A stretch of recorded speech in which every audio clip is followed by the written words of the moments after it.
Her her Mahadev, how are you? I hope you will be fine.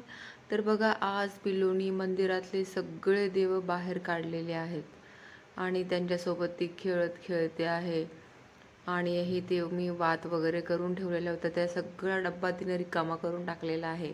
त्याच्यामध्ये सगळं सामान खाली काढलं आहे. इथे कासवामध्ये बघा कसे कमलगट्टे टाकती आहे आणि त्याच्यासोबत खेळते आहे ती. आणि मी म्हटलं काय करते, तर माझ्याकडे कशी पाहती आहे.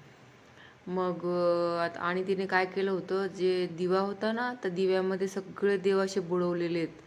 म्हणजे त्या सगळ्या देवांना तिने तेल लावलं होतं आणि बापरे, इतकं तेलकट करून टाकलं होतं तिने सगळं.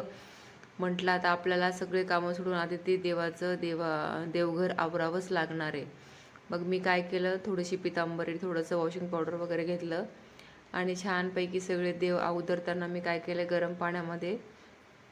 गरम पाण्याने धुवून घेतलेलं आहे. थोडंसं तेलकटपणा काढला आहे आणि नंतर मग मी काय केलेलं आहे, छान त्यांना वॉशिंग पावडरने ब्रशनीच घासत आहे आणि नंतर पितांबरी वगैरे लावलेली आहे. मग व्यवस्थित स्वच्छ करत आहे.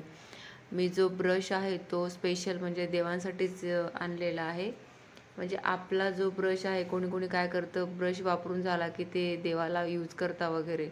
तसं नाही, मी म्हणजे आणतानाच देवासाठी एक वेगळा ब्रश आणलेला आहे आणि तोच मी देवांना असं त्यांना चांगलं स्वच्छ करायचं असेल ना, तेव्हा मी त्यांना तो वापरत असते.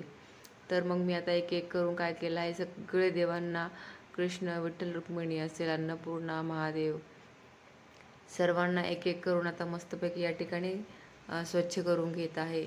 आणि बघा नंतर मग मी स्वच्छ केल्याच्या नंतर बघा किती छान चमकत आहे. आणि नंतर मग मी आणि पिल्लूनी बसून मस्तपैकी देवपूजा केली, आरती केली. माझ्या चॅनलवर नवीन असाल तर please subscribe my YouTube channel. माझ्या चॅनलवर नवनवीन व्हिडिओ पाहण्यासाठी बेल आयकॉनला क्लिक करा. आणि बघा, ही धोंड्याच्या महिन्याची जी वात होती ती वात लावलेली आहे विठ्ठलाला मी सकाळी. तर विठ्ठल रुक्मिणी आहेत माझ्याकडे, तर त्या ठिकाणी मस्तपैकी मी ही धोंड्याची वात लावलेली आहे. अधिक मासाची आरती केलेली आहे आणि छानपैकी अशी त्या ठिकाणी ती लावलेली आहे. बघा किती छान दिसत आहे आता माझं देवघर. आणि देव पण सुंदर बसलेले आहेत. आणि या काही गडबडीमुळे फुलं काही आणलेच नाही आहेत, फुलं विसरलेली आहे आणायचे. तर चॅनलवर नवीन असाल तर please subscribe my YouTube channel. माझ्या चॅनलला सपोर्ट करा, सबस्क्राईब करा, लाईक करा. व्हिडिओ कसा वाटला ते कमेंटमध्ये नक्की सांगा. आता पिल्लूला या ठिकाणी झोप पण आलेली आहे. नंतर मग मी देवपूजा झाल्यावर तिला झोपी घातलं. तर पुन्हा भेटू उद्या. तोपर्यंत रात्री